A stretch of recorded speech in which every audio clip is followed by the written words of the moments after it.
Hey, thanks for watching another video from weldingtipsandtricks.com. Today we're going to be testing a Hobart Trek 180 battery-powered MIG welder. Runs off of rechargeable batteries. Well, I just got through running some different thicknesses of plate using this Hobart Trek 180. I ran probably about 40 inches of weld at 3/4 to max power, and then I tackled this 3/8 V-groove weld. Normally we do it in 3 passes with 035 wire. It's 22.5 degree bevel, 3/8 thick.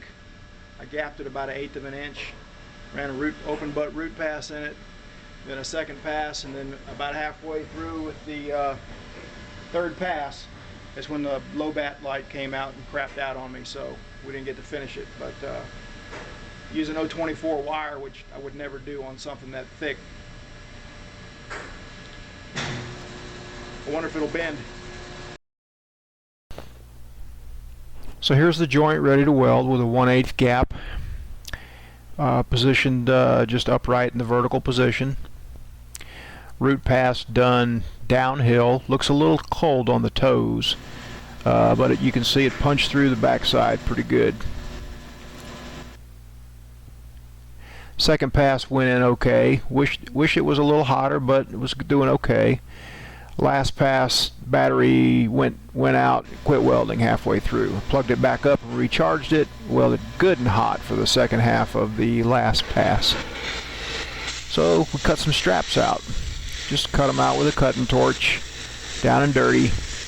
A little over 1 inch wide straps. Not quite as wide as for a standard test, but I'm just getting her done. Slicked them up and got them ready to put on the bend tester. Pushed them through just 180 degree bend, standard radius for 3/8 inch thick A36 material, and root and face both came out clean. A little bit of lack of fusion opened up on the sidewall between the root and the second pass.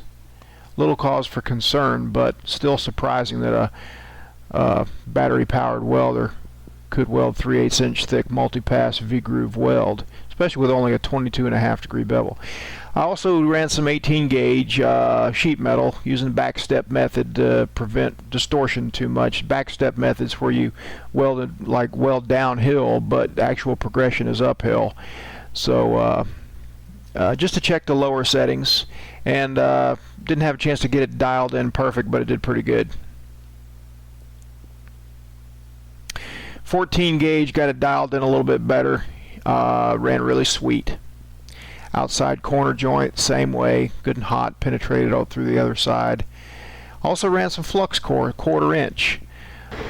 Decided to set one up, do a vertical uphill flux core, just to see if it would really penetrate into the corner going uphill. You can usually get a little bit more going uphill than you can flat.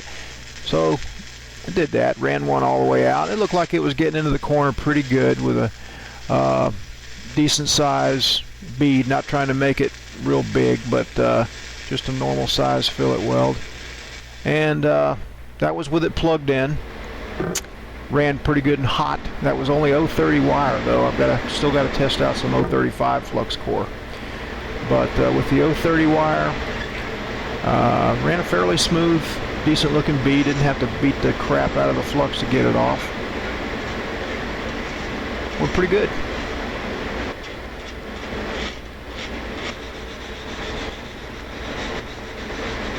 So this machine, you'd be using flux core a good bit for the portability, so that's important to see how it's going to run.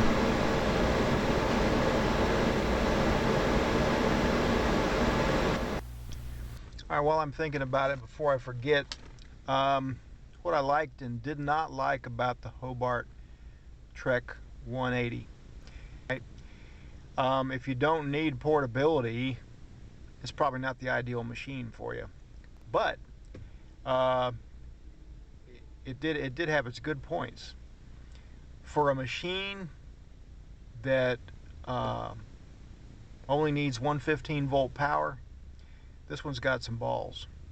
I've never welded on a 115 volt machine that welded as hot as this one did. I did not like the ground clamp. I don't like most ground clamps. I think that every welding machine manufacturer cheaps out when it comes to the ground clamp, and on a MIG machine it's very important. So if you buy this machine, you want to go ahead and buy the new design of Miller ground clamp with the copper dimpled jaws with the shunt connecting to them. That's a good ground clamp, and it makes a big difference on a MIG machine, because on a MIG machine, does the MIG machine know if you lose the ground intermittently, or does it keep pumping out wire? It keeps pumping out wire, and you're going to stutter, and you're going to think that you need to tweak the voltage or the wire feed speed, and all it was the ground clamp arcing out and not giving you a consistent ground. So get the good ground clamp no matter what MIG machine you buy. Be doing yourself a favor. I did run probably between 80 and 100 inches of weld before the battery gave me the low battery signal, and part of that was weaving also. So that's a pretty decent run for on batteries. If you were out in the field up underneath a vehicle making a repair, you could easily get it done. So stay tuned for part 2, where we test bigger diameter flux core and bare wire. Thanks for watching, and visit weldingtipsandtricks.com.